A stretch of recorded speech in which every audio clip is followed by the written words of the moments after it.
राज्य थिबा सबु भत्ता हिताधिकारी को मिलिबो 3000 टंका भत्ता। एने खूब शीघ्र मध्य आपण मानकु मिलिबाकु जाउछि। एहा छडा आपण माने जानिछंती एबे मध्य 80 वर्षर ऊर्ध्व हिताधिकारी मानकु सेमानकु मिलुछि 3500 टंका। एई मध्यरे बाकी थिबा अर्थात 60 वर्षर ऊर्ध्व हिताधिकारी को मिलिबाकु जाउछि भत्ता 3000। आसंतु संपूर्ण अपडेट जानिबा ता पूर्वरु वीडियो को लाइक करंतु, सब्सक्राइब करना थिले एबे सब्सक्राइब करी पाखर थिबा घंटी चिन्ह को दबाइ दियंतु। एबे 80 भागरु ऊर्ध्व दिव्यांग पई बढ़िछि भत्ता। या छडा 3500 टंका मिलुछि सेहि मानकु जे मानकर बयस 80 वर्षरु ऊर्ध्व। तबे 2025 मसिया जून मासरु वरिष्ठ नागरिक माने 80 वर्ष अतिक्रम करथिले सेमानकु 3500 टंका भत्ता मध्य सरकार देउछंती।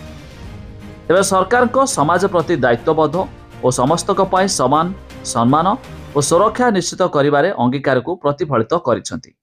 तबे भत्ता वरिष्ठ और दिव्यांग मानकु स्वावलंबी जीवन यापन पई सरकार एबे 3500 टंका देउछंती।